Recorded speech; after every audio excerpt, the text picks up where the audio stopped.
environ 1 heure à l'ouest de Montréal, dans la MRC de Vaudreuil-Soulanges, Très-Saint-Rédempteur est une petite municipalité rurale de 350 foyers. Avec une moyenne d'âge de 38 ans, les 914 résidents sont principalement des nouveaux arrivants. Ce rectangle de 24 km² encadre la rue principale, où se trouve par ailleurs le noyau villageois. À l'est, sur le mont Rigaud, se trouve la zone résidentielle où vit environ 80 des Rédempteurois. L'autre 80 du territoire, zoné agricole, abrite le dernier 20 de la population.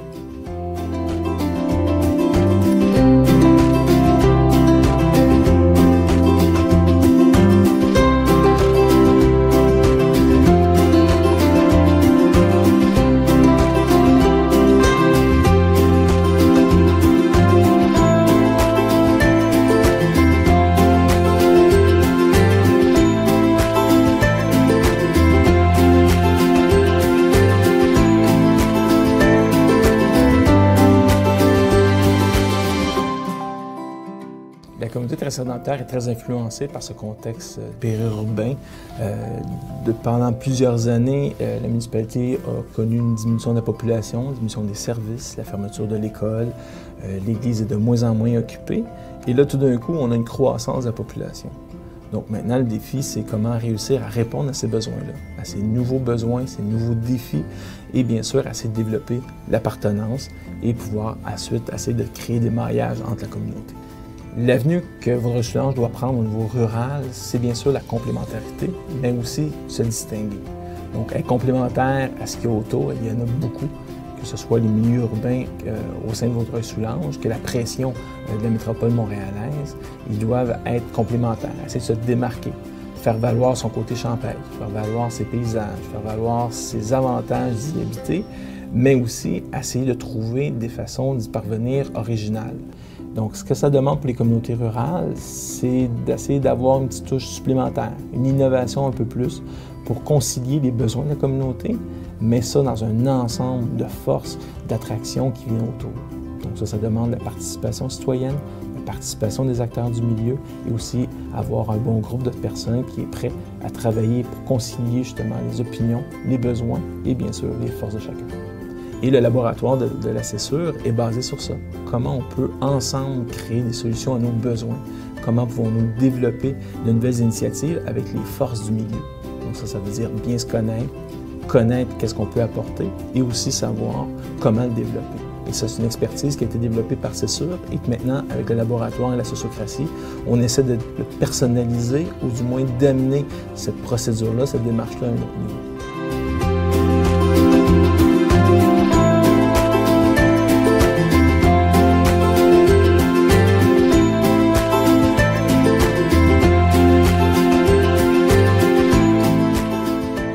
Tout a commencé quand la MRC Vaudreuil-Soulanges a décidé d'installer la fibre optique dans la région, dans la MRC. Quand ça a eu lieu, notre maire a voulu qu'on s'étende. On a cherché une compagnie qui pouvait faire l'extension et on a eu une surprise. L'Internet n'était pas disponible pour tout le monde, encore moins l'Internet haute vitesse. Pour les grosses compagnies, il n'y avait pas d'argent à faire avec nous. L'infrastructure ne justifiait pas venir nous offrir le service.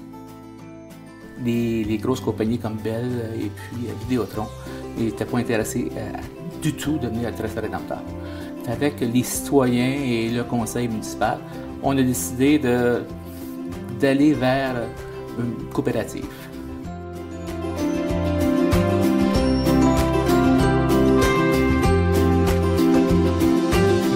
La coop c'est sûr, en fait, elle est née ici, elle est née derrière moi, dans cette grange, à ce bar. En fait, c'est arrivé après une consultation publique qui a eu lieu ici à Très-Saint-Rédempteur, à la salle municipale.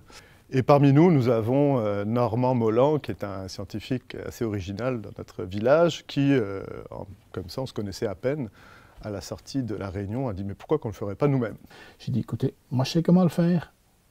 Mettons-nous ensemble, on va faire une coopérative et on va réussir ça sans eux, sans les compagnies. » Et là, il y a Benoît Guichard, Alice Couette, Guy Guénette qui ont dit « OK, si tu fonces, on fonce avec toi. On était surpris, tout ça, puis on s'est dit, ça vaut la peine. On s'est retrouvés, donc, dans la soirée, dans la grange chez Benoît, à parler de tout ça. Et puis l'idée a fait son chemin. Et donc, nous avons décidé de partir la coopérative à cet endroit-là, avec le courage de l'inconscience, évidemment sans se douter du tout de tous les écueils qui nous attendaient et des problèmes qu'on aurait à affronter. Notre idéal commun, c'est essentiellement de développer ici, ou de permettre le développement ici, fournir l'outil de développement pour des activités communautaires, pour des services fournis par la communauté. C'était en particulier pour l'Internet. Donc, tous les dialogues, tous les travaux, le travail qui a été fait, c'était dans le but d'amener l'Internet haute vitesse en milieu rural. On avait à ce moment-là parlé effectivement du problème Internet haute vitesse comme étant un problème à régler pour pouvoir établir aussi une communication entre résidents. Et à partir de cette idée-là est venue l'idée de peut-être se servir de ce médium pour rejoindre le plus possible de monde et pouvoir faire des projets communautaires ensemble. Et là, la machine à idées était partie. Le laboratoire rural est venu comme une occasion magnifique de faire démarrer cet aspect-là de la coopérative après avoir fait démarrer le cours de micro-ondes. On s'est dit, fournir l'Internet par micro-ondes, c'était le premier but pour avoir une source de revenus essentiellement. Donc en fait, c'était le premier jalon pour créer une communauté beaucoup plus rassemblée, solidaire, en communication constante et ainsi de suite. C'est ça, en offrant différents services, qu'un service seul ne pouvait pas fonctionner, mais si on en mettait plusieurs, à ce moment-là, il se formerait un genre de synergie et ça pourrait être viable. C'est probablement ça qui m'a retenu ici. Alors, je voyais qu'il y avait un potentiel à Tressé-Rédempteur. Il y avait beaucoup de gens sympathiques qui voulaient s'impliquer, qui voulaient changer des choses, améliorer des choses. Depuis ses débuts en 2006, la coop C'est sûr loue de la municipalité un espace de bureau dans le centre communautaire et y a fait ériger, à l'extérieur, sa toute première tour.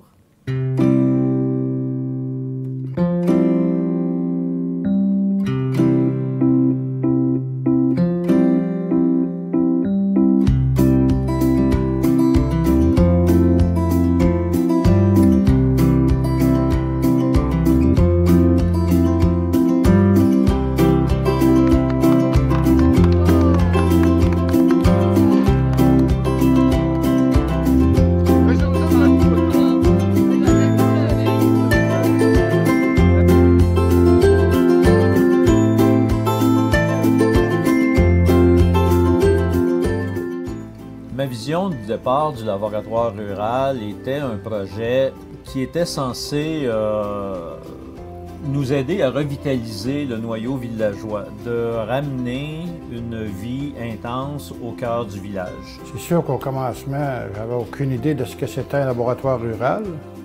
Mais par contre, en m'impliquant beaucoup, j'ai vu que c'était quelque chose de très positif, qui pouvait amener des changements qui étaient positifs pour la municipalité, pour tout le monde en général. Est-ce que des valeurs sont partagées entre la coop et le laboratoire rural? Des objectifs? Je n'aime pas trop le mot valeur, mais des objectifs communs au laboratoire rural et à la coopérative. J'ai envie de dire oui essentiellement, mais le laboratoire rural, je le vois comme un bras de la coopérative. Bon, par la suite, c'est sûr, comme dans tout ce genre d'entreprise communautaire et qui fonctionne sur le bénévolat, ces forces-là s'épuisent aussi. On n'avait pas les ressources pour le faire. Il fallait que je trouve des gens qui adhéraient à cette idée-là pour mener à bien ce projet-là. Il y avait des dettes par-dessus les oreilles, il fallait qu'on réponde aux besoins, à tous les problèmes techniques que l'implantation dans un territoire aussi difficile que les entreprises privées ne voulaient pas faire et que nous, on essayait de relever comme défi.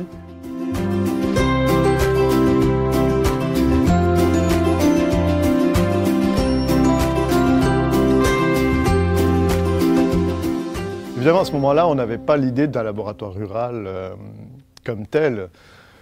On voulait tranquillement faire du développement citoyen, on voulait créer une espèce de synergie qui permettait de réinventer notre façon de se gouverner nous-mêmes à l'intérieur de la communauté, ou plutôt d'être l'initiateur de projets que la communauté ne pouvait pas se payer autrement que par le volontariat et le bénévolat. Et puis le laboratoire rural est venu de l'ISCWE qui a trouvé ce programme qui était donc offert par le MAMRO à l'époque et qui permettait d'expérimenter des nouvelles méthodes en ruralité. Or nous, ça nous a tout de suite interpellés parce qu'on s'est dit, tiens, voilà, on veut dans le fond nous créer une nouvelle façon d'être des promoteurs citoyens de projets collectifs, de promouvoir la solidarité et la démocratie, si on veut, participative au plus possible. Le premier levier, c'est évidemment que le ministère a été intéressé dès la première occasion, dès notre première candidature. On s'est fait dire, OK, c'était une excellente candidature, mais on n'avait pas de méthode comme telle. On voulait expérimenter quelque chose pour, dans le fond, trouver notre propre méthode. On nous a dit, écoutez, c'est intéressant, mais reformulez un peu votre demande de façon à ce que les objectifs soient plus clairs. Et puis, troisième tentative, coup de génie, impliquer la sociocratie là-dedans. C'est vraiment un trait de génie. D'abord parce que la méthode est excellente. La sociocratie est une excellente méthode pour faire ce genre de travail, c'est-à-dire amener les gens à travailler entre eux plutôt que les uns contre les autres.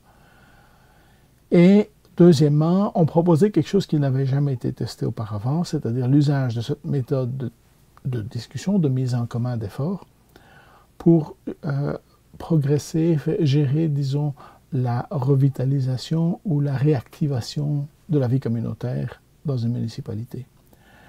On a présenté ça, et là, ça a démarré. Le ministère a été enchanté par l'idée de sociocratie. C'est une forme de prise de décision par consentement, donc ça nous semblait être très éclairant pour nous et surtout très structuré. Ça avait déjà été employé, expérimenté depuis une quarantaine d'années en Europe. Il y avait des gens qui faisaient l'implantation de la sociocratie importante au Québec. Donc on s'est renseigné, on a découvert Sociogest et on s'est associé à eux.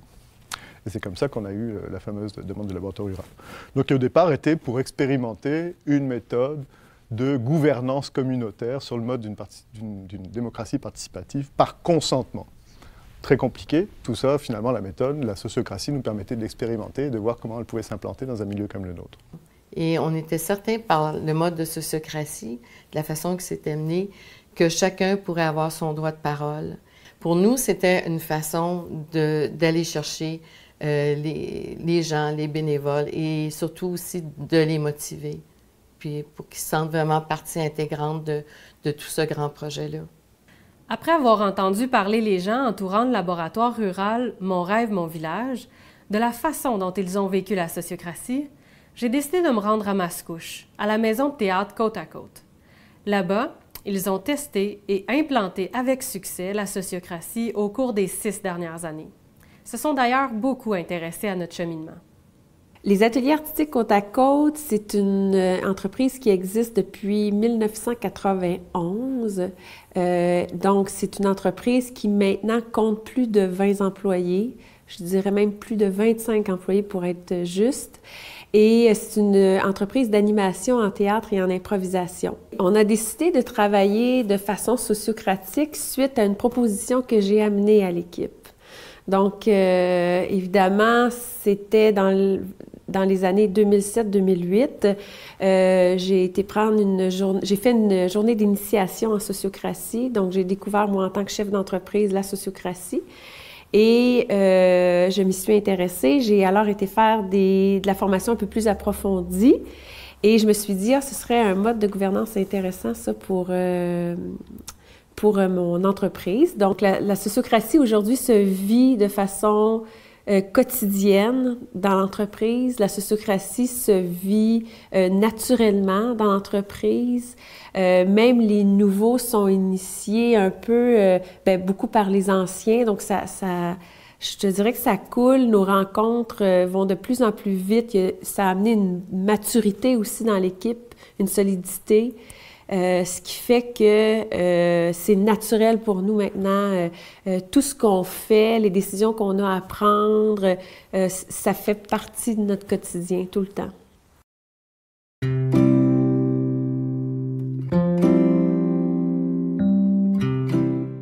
La sociocratie, ça repose sur 3 principes qu'on retrouve dans l'organisation des systèmes qui s'autorégulent. Le premier principe, on va l'appeler le principe d'équivalence. Je vous donne un exemple dans le monde mécanique. Si vous prenez une montre, par exemple, ben, n'importe quel petit engrenage dans la montre va avoir le même pouvoir, parce que s'il brise, il arrête la montre. Ils ont tous le même pouvoir, un pouvoir équivalent. Le deuxième principe, le principe de la hiérarchie, c'est que une organisation, elle n'est pas isolée de son environnement. Il y a toujours un principe supérieur qui la dirige. Par exemple, quand on est dans un groupe, c'est pas juste les relations entre nous là, qui forment le groupe. On a besoin d'un principe supérieur, d'une énergie extérieure qui va tenir le groupe. On appelle ça la vision du groupe, l'objectif, le but, etc. Donc, c'est important, cette hiérarchie-là. Plus on monte dans une organisation, plus les buts sont plus larges, si on veut. Puis le troisième principe, c'est celui d'être ouvert au feedback de l'environnement. Un organisme qui n'est pas ouvert au feedback de son environnement, bien, ne s'adapte pas. Donc, les organismes vivants s'adaptent. Donc, ces trois principes-là qui sous-tendent la sociocratie. Et de ces trois principes-là, on a dérivé 4 règles de management qui vont structurer différemment l'organisation. La première règle, le consentement. Pourquoi le consentement? Pour rétablir la relation d'équivalence entre les membres d'une équipe ou d'une organisation. Les autres modes de prise de décision qui sont, par exemple, le mode autocratique, une personne qui décide, ben, on est dans une relation de domination. En démocratie, ben, c'est la domination de la majorité. En sociocratie, on veut ni la domination de la majorité, ni la domination d'une personne. On veut pas de domination. Donc, on va changer le mode de prise de décision et on ne demandera pas aux gens de voter, on ne leur demandera pas s'ils sont d'accord, on va leur demander « Avez-vous des objections? » Et on va traiter ces objections jusqu'à ce qu'il n'y ait plus d'objections. Ce qu'on appelle la règle du consentement.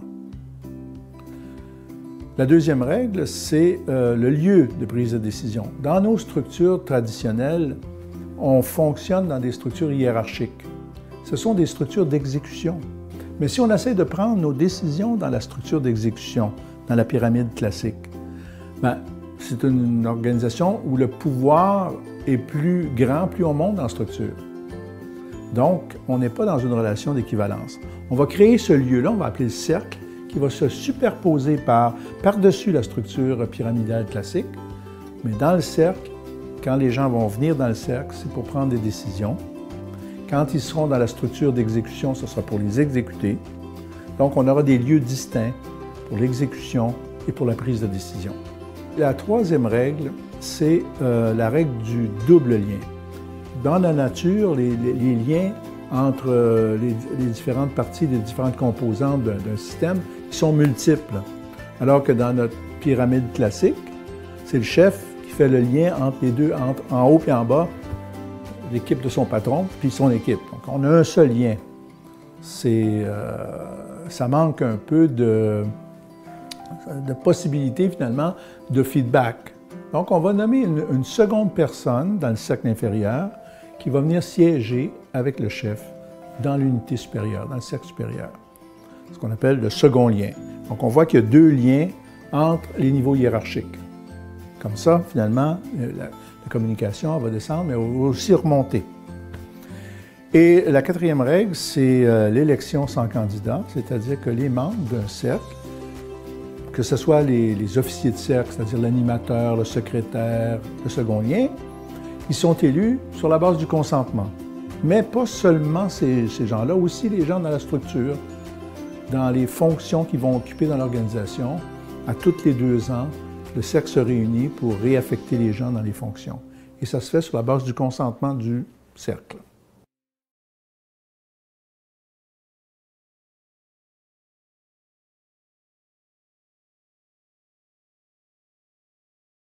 Le 19 septembre 2009, se déroulait une grande consultation publique, orchestrée conjointement par la municipalité et la coop C'est sûr, dans le but de réfléchir ensemble au développement local.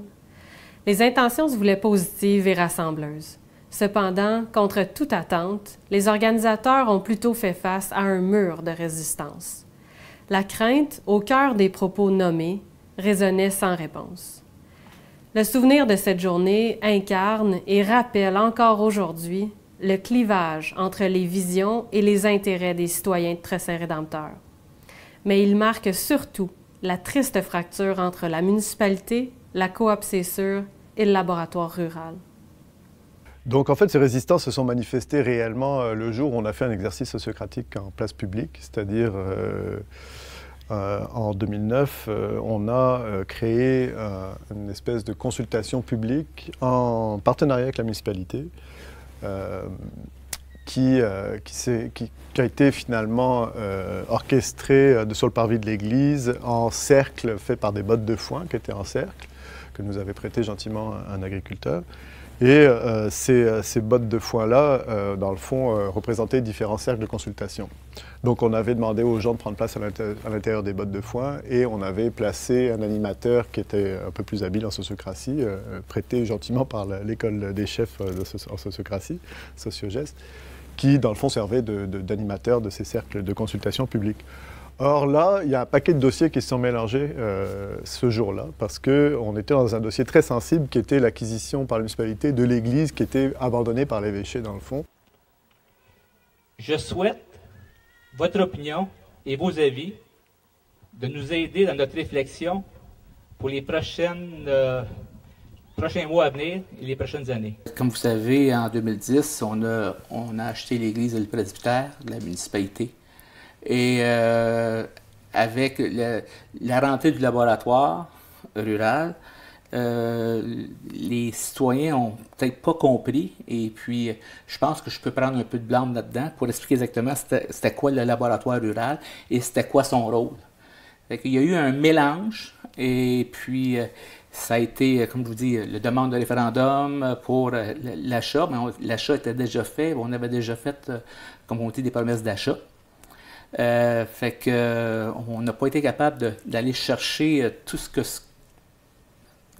l'information qu'on voulait donner. Et puis c'est là que la municipalité a fallu prendre une distance. Le dossier était sensible parce que la perception des citoyens était étrange à ce niveau-là, en se demandant qu'est-ce que vous voulez faire de l'Église, est-ce que c'est nos taxes qui vont payer ça, est-ce que tout le monde a toujours peur évidemment que les taxes augmentent.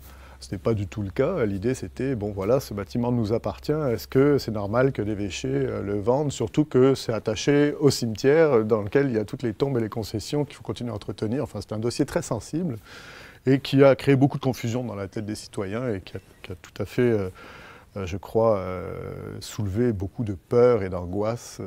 C'était vraiment le terroir même de la place là, qui était en jeu, les origines, le patrimoine.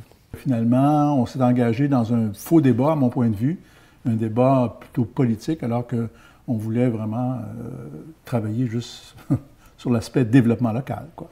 Quand le laboratoire rural est arrivé, nous, on était très heureux de le communiquer. On a fait ça en grand. La municipalité s'est jointe à nous aussi à l'intérieur de ces communications-là. Et c'est là qu'il y a eu, peut-être dans la communication, j'en prends le blâme, ça n'a peut-être pas été fait de façon assez claire, une forme de confusion qui est née dans l'esprit des citoyens et qu'ont vu se mélanger d'un côté les intérêts de la coop et ceux de la municipalité et des élus.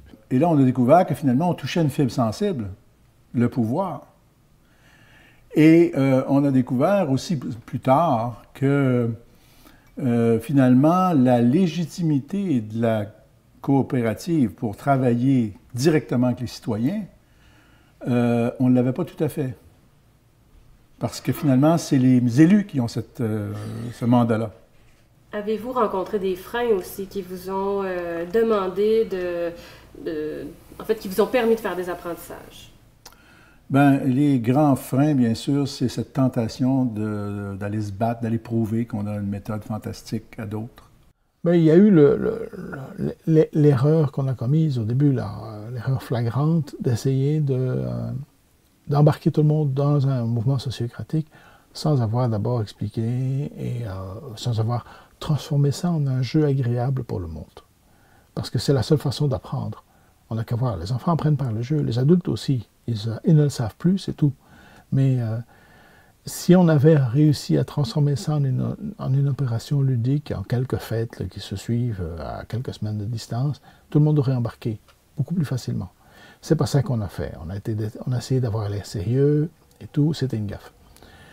On a essayé de présenter ça tout d'un coup, c'était une deuxième gaffe encore beaucoup plus grosse que la première. C'est comme si on avait pris pour acquis que la population adhérait à ce projet-là. On était tellement là-dedans depuis tellement de temps. On était comme une locomotive, on ne s'est pas assuré que les gens suivaient en arrière. On a voulu démarrer à toute vitesse et on a voulu démarrer en montrant la sociocratie à tout le monde, en faisant faire une expérience à tous les citoyens de la municipalité. Et ça, ben, ils n'avaient pas été préparés. Ils n'avaient pas été préparés. Nous n'étions pas préparés, il faut être honnête aussi. On n'avait pas, nous, étudié comment le faire. Ça a été bâclé. On a démarré plein gaz. Beaucoup d'enthousiasme, mais peu de cohérence dans le travail. Et le résultat est que les gens ont eu l'impression, dans la municipalité, de se faire manipuler. Oui, c'est sûr que quand le Mon rêve, mon village a commencé, c'était très mal vu par les citoyens. C'était négatif. Il n'y avait rien de positif. Le monde, il voyait ça comme un danger, que tout se transforme en une grosse municipalité, une grosse ville. On a eu des problématiques de laboratoire, il ne faut pas se le cacher. Il y a eu de la mauvaise information et il y a eu de la désinformation.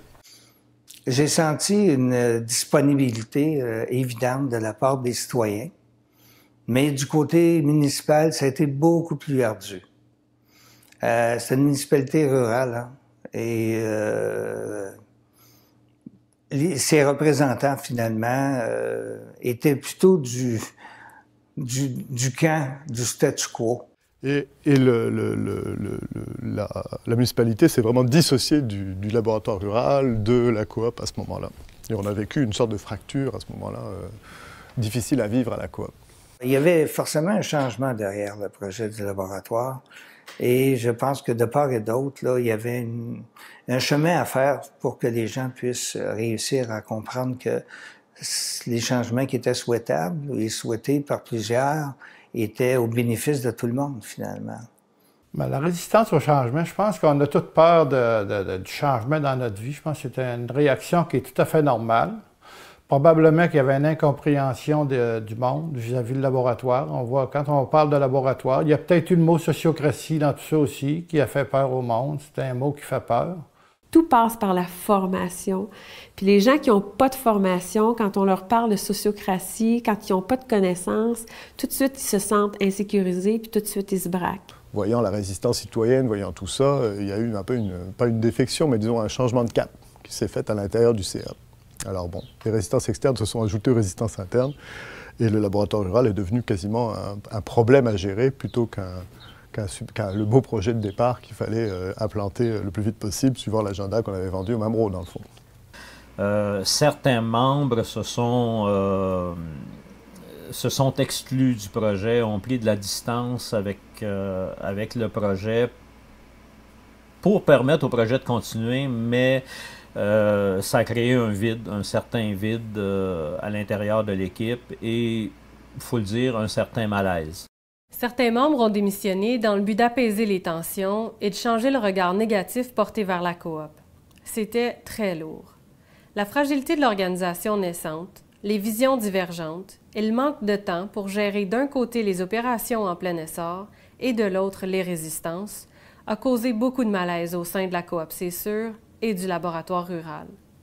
Suite à ces bouleversements, le projet initial de Mon rêve, mon village a dû être réaligné. Et les actions prises ont dû être plus discrètes. Le dynamisme local, voire même régional, a tout de même beaucoup grandi avec les projets qui ont émané du laboratoire rural. Et après tout, le temps fait bien les choses. Près de 4 ans se sont écoulés et la coop, c'est sûr, est prête à remettre la sociocratie au cœur de ses préoccupations. Aujourd'hui, le laboratoire est dans un moment où il doit se poser des questions. Avec tout ce qui est vécu, tout ce qui est chambranlé dans la communauté, avec tous les essais qu'ils ont eus, les bons, les pour, essayer de dresser un portrait qui est, disons-le, le plus positif possible. Donc, il y a eu beaucoup de bons coups, et là, maintenant, il faut les mettre de l'avant. Le laboratoire est rendu à un moment où ce qu'il doit mettre de l'avant, ses réussites, ses résultats. Il y a énormément d'initiatives qui ont connu du succès dans la région et qui sont à la base des initiatives du laboratoire de la césure. Donc, aujourd'hui, je crois que le laboratoire doit, on s'excuse l'expression, mais doit un peu se péter les bretelles en disant, écoutez, ces initiatives-là, à la base, viennent d'une graine, d'une petite poussière d'idées qui est née à Très-Serré-Dame-Terre et qu'aujourd'hui jaillit sur l'ensemble de Vaudreuil-Soulanges. Au sein du laboratoire rural, on a pu profiter de la présence de 2 stagiaires au fil du temps. Est-ce que tu pourrais nous en dire plus? Ces 2 stagiaires-là, finalement, nous ont permis de réaliser peut-être plus rapidement certaines activités. C'était une ressource de plus, finalement, qu'on pouvait mettre à contribution. Puis en même temps, ça lui permettait à cette personne-là de compléter, je dirais, par du vécu sur le terrain, les connaissances qu'elle avait acquises. Du laboratoire rural a quand même émergé plusieurs projets de mobilisation citoyenne. Et ça s'est fait dans le temps, ça s'est fait autrement, mais ça s'est fait quand même. Et c'est très intéressant de les voir évoluer aujourd'hui.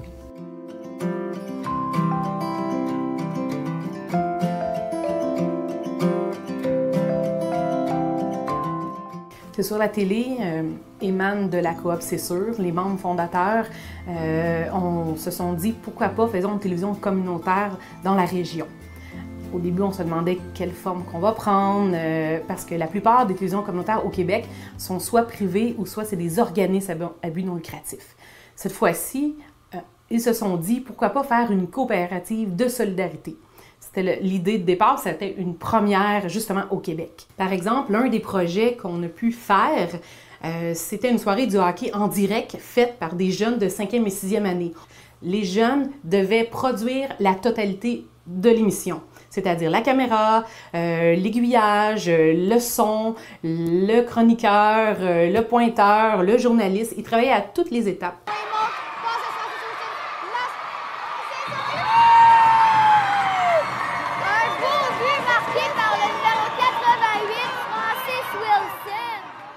Et la vision de ça, bien sûr, c'était de permettre à toute la population de la région d'avoir accès à un média, à l'image du citoyen. Parce que c'est ça une télévision communautaire, c'est la voix du citoyen.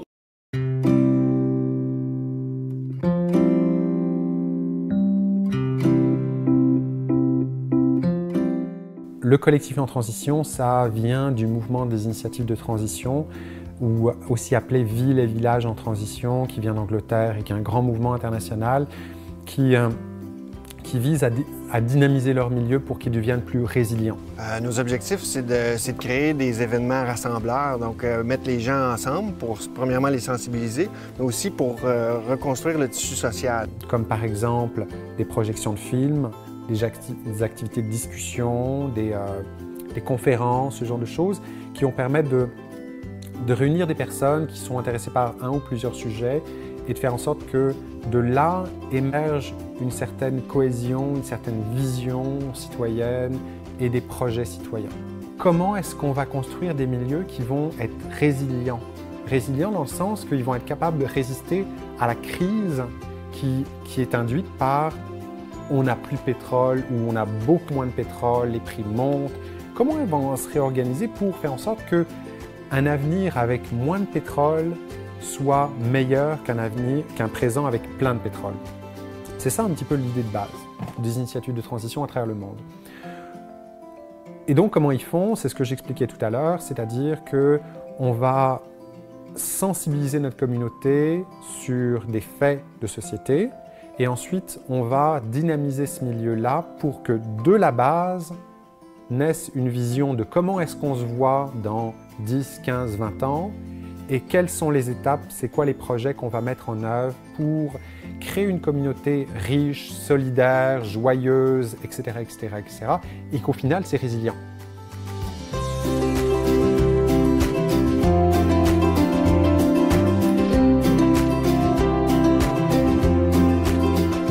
Je suis ici pour vous parler de la coop Notre Village, qui est une initiative qui a été lancée à travers le laboratoire rural, notamment par Jean-Luc, qui était dans le temps qui était responsable du laboratoire dans la région. Ça part de quoi? Ça part des groupes d'achat. On est membre, nous on est un groupe Arigo et dans la région de gens qui consommons bio. On est donc déjà, on profite d'un système qui nous permet de manger bio sans devoir aller dans les grandes surfaces pour acheter notre alimentation. Et l'idée, en fait, part de ça, c'était d'essayer de créer un format, de créer une entreprise, une organisation qui permettrait, dans une d'offrir cette solution-là à tout le monde, finalement, à toutes les personnes qui souhaitent manger bio, leur donner une alternative aux grandes surfaces. Alors, en ce moment, nous sommes composés de 12 membres, 12 familles de 12 ménages. Et voilà, nous allons, aux 2 semaines, compiler une commande selon les besoins des membres. Nous allons passer la commande auprès de grossistes directement. Là, on parle de fruits et légumes, par exemple, mais on parle aussi de produits laitiers, de pain, d'œufs, de produits de viande, de poissons. Et une fois que la commande a été envoyée au grossiste, 2 semaines plus tard, on la reçoit ici, chez moi, à présent, dans le garage. Et ensuite, on partage alors entre nous ce qui a été commandé. Bien sûr, quand on commande auprès d'un grossiste, on doit combler des caisses complètes. Ce sont de plus grosses quantités que ce qu'on peut acheter en tant que consommateur normal dans le supermarché. Donc, de là, l'idée de se rassembler en groupe pour pouvoir combler ces grosses quantités-là. Mais de là aussi l'avantage d'avoir des prix très, très, très avantageux. Nous avons maintenant vraiment, je peux dire que tout ce qu'on achète, c'est à peu près au même prix, voire moins cher que ce qu'on trouve dans le supermarché non bio. Des gens s'occupent de faire le partage, d'autres s'occupent de faire la compilation, d'autres s'occupent de faire les ententes avec les fournisseurs. Donc, c'est un travail finalement communautaire. Tout le monde met un peu du sien et ça nous permet donc de recevoir ici, au domicile de quelqu'un, l'alimentation. Puis, de cette façon-là, on profite de meilleures conditions pour l'achat. Les tarifs sont meilleurs. Et aussi, on s'assure de la qualité, on a un contact direct avec le fournisseur. Alors, au début, bien sûr, l'initiative est venue par le laboratoire rural, par Jean-Luc Henry en personne.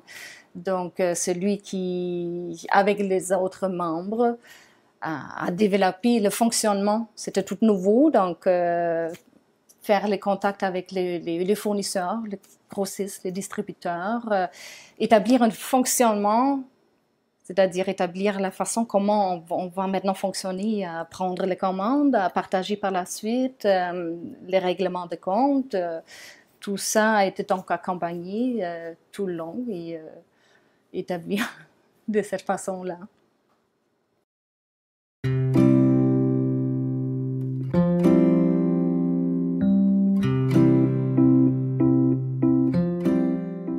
Un système d'échange local et le système d'échange local de Soulanges, c'est une sorte de monnaie complémentaire. Le but du CEL, c'est de partager des valeurs, de partager des services, des biens, sans utilisation de l'argent. Par exemple, moi, pour terminer ma galerie, je devais me débarrasser d'un tronc d'arbre. Et j'ai fait appel à quelqu'un qui, lui, avait l'expérience de couper des troncs d'arbres. Il est venu ici, tout à fait gratuitement. Et grâce à lui, son expertise, j'ai pu terminer ma galerie sans difficulté. Donc concrètement, on a un site Internet dans lequel les membres ajoutent les offres, ce qu'ils sont capables d'offrir, ajoutent les demandes, et ça sert de lieu de comptabilisation en quelque sorte. C'est un système qui est basé sur des points, dont chaque point équivaut à 1 minute. Donc la personne vient, si ça lui prend 10 minutes, donc je lui donne 10 points. Cette personne-là utilise ces 10 points-là pour donner à une autre personne, pas nécessairement à moi. Le système d'échange local, c'est le même qui fonctionne. Contrairement au troc, que lui, c'est je donne à mon voisin et le voisin doit me donner quelque chose en échange qui est équivalent. On parle à nos voisins, on échange des valeurs, on échange du temps. Puis à la fin, c'est que tout le monde finit par se connaître. On renforce le tissu social.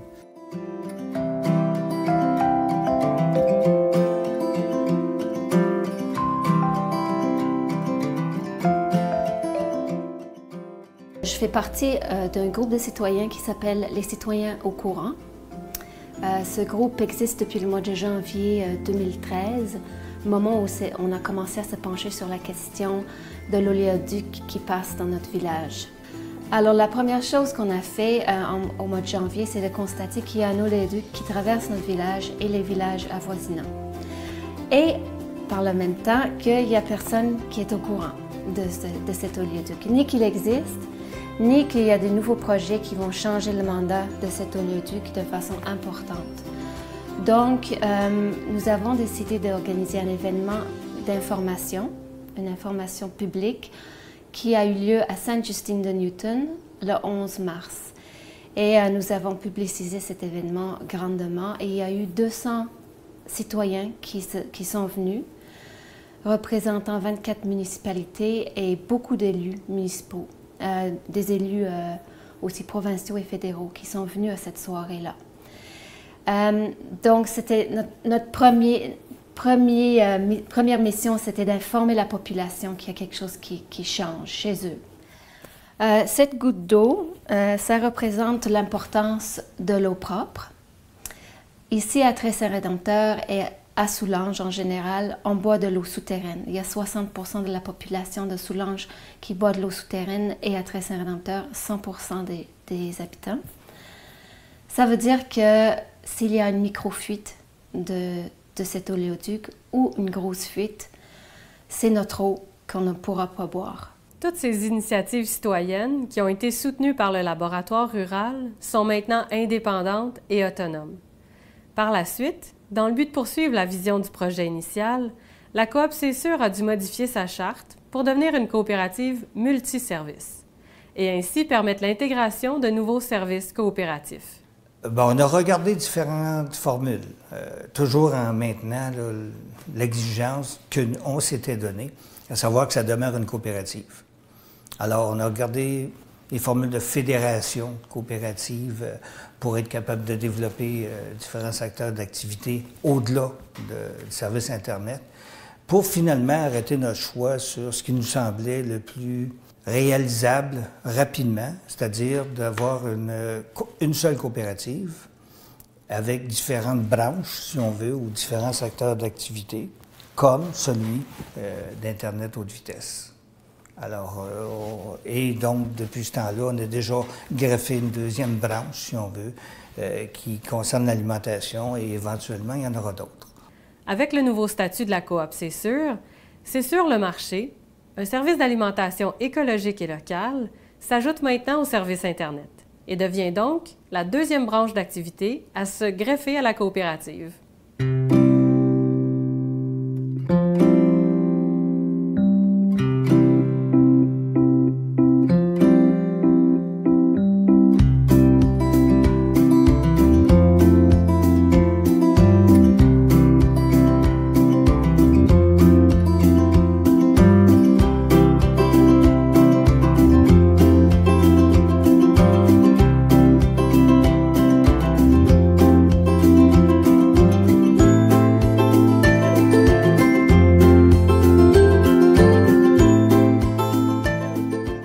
Pour expérimenter la sociocratie, il faut un milieu propice pour l'expérimentation.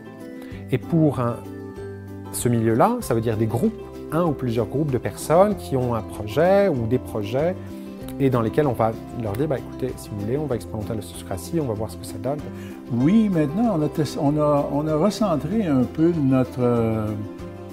notre expérience là où on était légitime, la coop, c'est-à-dire que les membres de la coopérative. Si on s'adresse à tous les citoyens, c'est pas pareil comme s'adresser juste aux membres de la coopérative. Les membres de la coopérative sont donc d'abord des utilisateurs, mais comme le but de la coopérative, c'est le développement local, par les membres, on peut y arriver, et non pas par la voie politique. Et bienvenue à la consultation participative. Mon nom, c'est Ken Landry, et c'est à titre de vice-président de la coop que je m'adresse à vous ce soir. La consultation participative qui a eu lieu à l'été 2013 a rassemblé près de 60 membres utilisateurs du service Internet de la coop C'est sûr. L'objectif était de favoriser les discussions et de décider ensemble de l'amélioration du réseau et du financement de celui-ci. En 3 séances de 2 heures, les membres ont été informés et ont pu discuter de 3 propositions déposées par le conseil d'administration. À l'issue de cette consultation, les membres élus par leurs pairs ont pu représenter les idées du groupe auprès du conseil d'administration. Ce que les gens sont en train de faire présentement, c'est une élection sociocratique. Donc, les gens ont un bulletin de vote, mais ils mettent leur nom d'abord, et après, le nom de leur candidat.